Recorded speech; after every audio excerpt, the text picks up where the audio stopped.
So HMDA land ఆప్షన్లో Yes. 151 crores అసలు ఇంత రేంజ్ ఆఫ్ మనీ పెట్టడానికి అసలు అక్కడ ఏముంది సార్, అంత ఇంపార్టెన్స్ ఏంటి అసలు ఆ ల్యాండ్కి?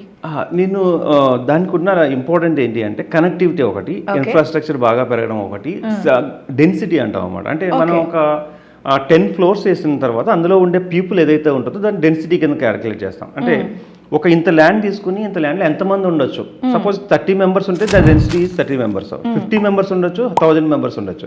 సో నెంబర్ ఆఫ్ ఫ్లోర్స్ పెరిగే కొద్దీ డెన్సిటీ పెరిగిపోతుంది. సో ఆ ప్లేస్కి ఏంటి అంటే డెన్సిటీకి పెరిగే అవకాశం ఉన్నా కూడా పర్మిషన్స్ ఉంటాయి.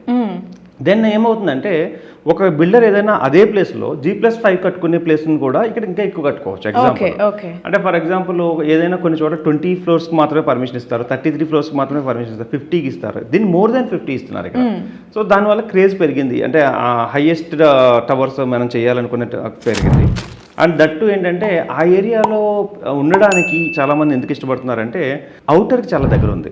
ఓకే, గచ్చిబౌలికి దగ్గర ఉంది, అండ్ నానక్రామగూడకి దగ్గర ఉంది, హాస్పిటల్స్కి, నెక్స్ట్ వచ్చేసి స్కూల్స్కి, ఇంటర్నేషనల్ స్కూల్స్ అన్ని సరౌండెడ్గా ఉన్నాయి, హాస్పిటల్స్ ఉన్నాయి, అండ్ ఓవరాల్ నుంచి దగ్గరగా ప్రాక్సిమిటీ చాలా దగ్గరగా ఉంది.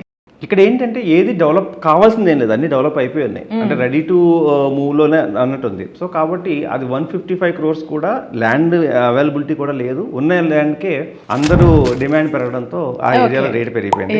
దీనివల్ల హైయెస్ట్ లాభపడేది ఎవరంటే గవర్నమెంట్ 100% మంచి, అంటే అందరికంటే మంచి రిటర్న్స్ వచ్చేది ఫస్ట్ గవర్నమెంట్కి వస్తుంది.